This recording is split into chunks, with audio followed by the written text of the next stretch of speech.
আমি আজকে বয়সে নবীন, আমি আপাতত প্রাক্তন সভাপতি, আর মাননীয় শ্রমিক দা বয়সে প্রবীণ, কিন্তু তিনি আজকে নবীন বরণ হলো, আজকে তাকে আমরা বরণ করে নিলাম রাজ্য সভাপতি হিসাবে। এটা অন্যান্য রাজনৈতিক দলের ক্ষেত্রে আশ্চর্যজনক মনে হতে পারে যে একটা বয়সে ছোট ছেলে আর তারপরে একজন বয়সে বড় যিনি অনেক বেশি অভিজ্ঞতা সম্পন্ন তাকে কিভাবে বরণ হচ্ছে, তিনি কিভাবে নবীন বরণ হচ্ছে। কিন্তু ভারতীয় জনতা পার্টি এমন একটি রাজনৈতিক দল, এটা কোনো পরিবারের দল নয়, দলটাই একটা পরিবার, আমরা একই পরিবারের সদস্য, সেই জন্য এই পরিবারকে নিয়ে আমরা সামনের দিকে এগিয়ে নিয়ে যেতে চাই। তাই অধিকাংশ রাজনৈতিক দল এই মুহূর্তে ভারতবর্ষের তারা পারিবারিক জমিদারিতে পরিণত হয়েছে, সামন্ততন্ত্রের দুর্গন্ধ ছড়াচ্ছে সর্বাঙ্গে তাদের। আজকে সেই সময় ভারতীয় জনতা পার্টি ঠিক করছে এক নতুন দিশা। ভারতীয় জনতা পার্টি 1980 সালে এবং তার আগে জনসংঘের পর থেকে এই দিশা গোটা রাষ্ট্রকে দেখিয়ে আসে। এখানে 50টি জমির প্লটের মালিকের পরিবার থেকে রাজ্যের ক্ষমতা তার হাতে দেয়া হয় না। এখানে এই পার্টি সাহস দেখায় যে এই কলকাতা থেকে 400 কিলোমিটার দূরে থাকা একজন সাধারণ অধ্যাপক মধ্যবিত্ত বাড়ির সন্তানকে নিয়ে এসে রাজ্য সভাপতির দায়িত্ব দিতে। এটা আমাদের নরেন্দ্র মোদীর নেতৃত্বে ভারতীয় জনতা পার্টি পড়ে। আবার সেই নরেন্দ্র মোদীর নেতৃত্বে ভারতীয় জনতা পার্টি শ্রমিক ভট্টাচার্যের মতো একজন প্রবীণ নেতা, তাকে সেই দায়িত্ব দেওয়ার ব্যবস্থা হয়। আজকে আমি এই বিজেপিতে আমাদের প্রথম কাল থেকে যারা বিখ্যাত মানুষ, যারা এই ভারতীয় জনতা পার্টিকে যারা প্রত্যেকেই তাদের নেতৃত্ব গুণ দিয়ে বিকাশ করিয়েছেন, তাদেরকে স্মরণ করতে চাই। স্বর্গত হরিপদ ভারতী, বিষ্ণুকান্ত শাস্ত্রী বা তপন শিকদারের মতো প্রাক্তন সভাপতিগণ যারা আমাদের কাছে চিরভাস্বর হয়ে আছে, তারা আমাদের হৃদয়ে আছে।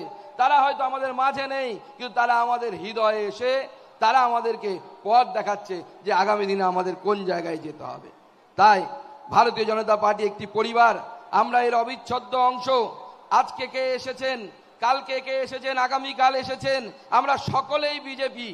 যেমন কোনো বাড়িতে যখন বিয়ে হয় একটি মেয়ের, তার মা যখন তার লকার থেকে ঠাকুমার সোনার একটা হার বের করে এনে মেয়ের গলায় পরায়, তখন কেউ বলে না যে হারটা পুরনো, তারা মনে করে এটা সোনা, সোনা সোনাই থাকে, তার মধ্যে তার ঠাকুমার আশীর্বাদ আছে।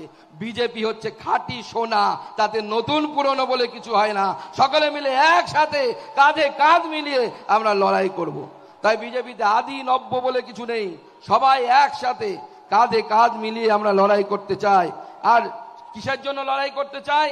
আমরা চাই কোনো পরিযায়ী শ্রমিক মহারাষ্ট্রে যাবে না।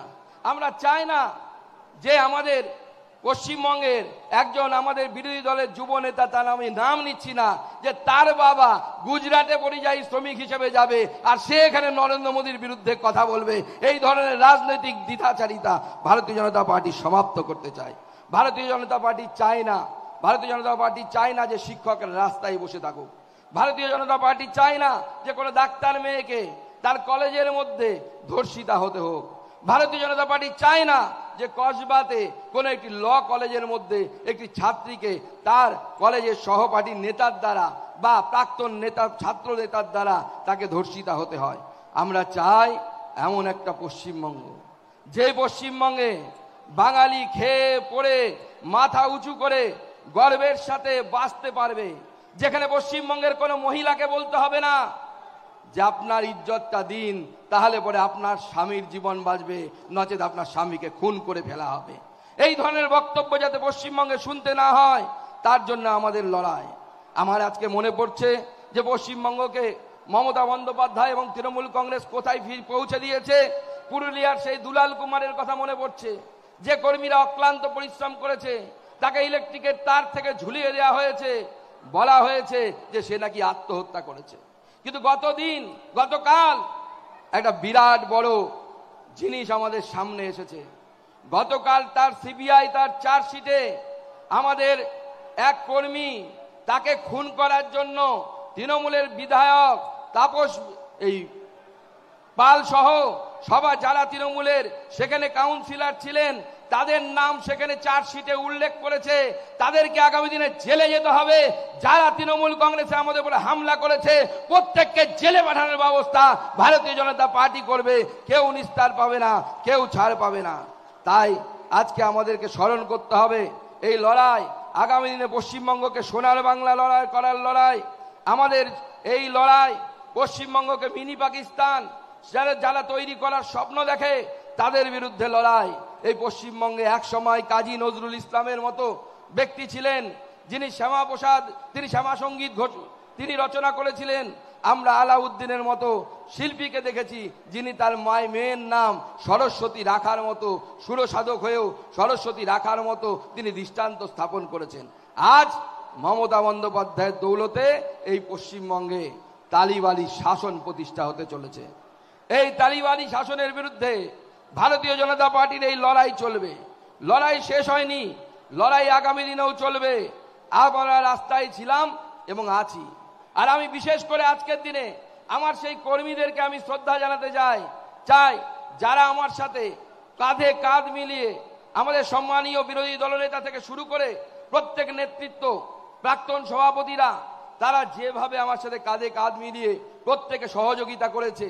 আর বিশেষ করে কর্মীরা, সে সন্দেশখালিতে রাত্রিবেলা তুলে নিয়ে যাওয়া হোক হাত ধরে, বা গত 28 তারিখে গোটা রাত লালবাজারে বসে থাকা হোক, বা লালবাজারের সামনে আমাদের কর্মীরা রাত জেগে সেখানে বিক্ষোভ দেখানো হোক, ভারতীয় জনতা পার্টির কর্মীরা দেখিয়ে দিয়েছে যে 21 সালে যে ধাক্কা দিয়ে তৃণমূল কংগ্রেস ভুলেছিল যে বিজেপি ফিনিশ, সেই তৃণমূল কংগ্রেস এখন বুঝতে পারছে বিজেপি কি জিনিস, সেই সময় এসেছে। বিজেপি কি জিনিস সেই সময় আমরা দেখাবো। তাই সামনে 26-এর নির্বাচন। এই 26-এর নির্বাচনে আমরা এইখান থেকে মমতা বন্দ্যোপাধ্যায়ের সরকারকে উৎখাত করে ফেলবো এবং মমতা বন্দ্যোপাধ্যায়ের জায়গায় ভারতীয় জনতা পার্টির মুখ্যমন্ত্রী ওই পদে বসবে। আমরা সেই লড়াই বর্তমান রাজ্য সভাপতি শ্রমিক দার নেতৃত্বে করব। আমাদের লড়াই, আমি বরাবরই বলি, যেটা রিলে রেস, ব্যাটন চেঞ্জ হয়। রাহুলদা আছেন এখানে, রাহুলদা তুলে দিয়েছিলেন দিলীপদার হাতে। আমি রিলে রেসের সেই ব্যাটন দিলীপদার কাছ থেকে নিয়েছিলাম, আমি তুলে দিলাম শ্রমিকদার হাতে। শ্রমিকদা হয়তো আগামী দিনে আরো কারো হাতে তুলে দেবে, কিন্তু ভারতীয় জনতা পার্টির কাজ থামবে না। যেভাবে লালবাজারের কয়েদের ভেতরে হোক, রাস্তায় যেভাবে আমরা লড়াই করেছি, আগামী দিনেও লড়াই থাকবে। সুকান্ত মজুমদারকে সব সময় আপনাদের সাথে পাবেন, পাশে পাবেন। শ্রমিকদার সাথে কাঁধে কাঁধ মিলিয়ে আমরা সকলে মিলে লড়াই করব। তাই আজকে আমি ধন্যবাদ জানাতে চাই আমাদের কেন্দ্রীয় নেতৃত্ব, আমাদের মাননীয় প্রধানমন্ত্রী নরেন্দ্র মোদীকে, মাননীয় সর্বভারতীয় সভাপতি জেপি নাড্ডা সাহেবকে, আমাদের মাননীয় গৃহমন্ত্রী অমিত শাহজিকে, যাদের কুশল নেতৃত্বে ভারতবর্ষ সামনের দিকে এগিয়ে যাচ্ছে। আর তারা প্রায় দীর্ঘ 4 বছর আমার উপর ভরসা রেখেছিলেন ভারতীয় জনতা পার্টিকে সেই জায়গায় পৌঁছে দেওয়ার জন্য, লড়াইয়ের জায়গায় পৌঁছে দেওয়ার জন্য। লড়াইটা সহজ ছিল না, আপনারা আমার থেকে ভালো জানেন। কারণ যখন 21-এ নির্বাচনের পর যে হামলা, যে আক্রমণ আমাদের উপরে হয়েছিল, বাড়ি ঘর পুড়িয়ে দেয়া, মহিলাদের সাথে ধর্ষণের মতো ঘটনা, আমাদের কর্মীরা সাময়িকভাবে স্তম্ভিত হয়ে গেছিলেন। কিন্তু তারপর আমাদের কর্মীরা কোমর বেঁধে আবার পাল্টা লড়াই দিতে শুরু করেছে। আর এবার 26-এ পাল্টা লড়াই হবে। প্রয়োজনে একটা ঢিল খেলে পাটকেল মারা হবে। মারার জন্য তৈরি হয়ে যান, মার খাবেন না। আমি বিগত দিনেও বলেছি, সেই লড়াই আমরা সামনের দিকে চালাবো। আমাদের নতুন সভাপতি, তিনি অভিজ্ঞতা সম্পন্ন একজন মানুষ, দীর্ঘ 42 বছর ধরে তিনি এই রাজনৈতিক দল করছেন। তার কাছে ভারতীয় জনতা পার্টির সামগ্রিক চিত্র তার কাছে পরিষ্কার। তিনি আমাদের বহু পুরনো নেতা, তার নেতৃত্বে আমরা সামনের দিনে লড়াই করব। আমরা কাঁধে কাঁধ মিলিয়ে লড়াই করব। সব শেষে, কারণ আজকে আমাদের বক্তব্য নয়, হয় তার বক্তব্য আমরা শুনতে এসেছি, সব শেষে শ্রমিকদা কবিতা ভালোবাসেন, তো স্বাভাবিকভাবে কবিতা দিয়ে শেষ করতে হয় শ্রমিকদাকে। তো শ্রমিকদার জন্য নতুন সভাপতির নাম শ্রমিক ভট্টাচার্য। নতুন সভাপতির নাম শ্রমিক ভট্টাচার্য। লড়বো কিন্তু আমরা সবাই, লড়বো কিন্তু আমরা সবাই, লড়াই অনিবার্য। নতুন সভাপতির নাম শ্রমিক ভট্টাচার্য। লড়বো কিন্তু আমরা সবাই, লড়াই অনিবার্য। লড়লে পরে জিতবো জানি। কি লড়বেন তো? লড়বেন তো? লড়লে পরে জিতবো জানি, নেই কোনো সংশয়। লড়লে পরে জিতবো জানি, নেই কোনো সংশয়, শ্যামাপ্রসাদের এই বাংলায় বিজেপি অক্ষয়, বিজেপি অক্ষয়, বিজেপি অক্ষয়। তাই আগামী দিনে ভারতীয় জনতা পার্টির পতাকা নিয়ে কি লড়াইয়ের জন্য প্রস্তুত তো আমরা? দিদিরা প্রস্তুত? পুলিশের কলার ধরে লড়াই করতে হবে প্রয়োজনে। সবাই আমার সাথে প্রতিজ্ঞা নিন, ভারত মাতা কি, ভারত।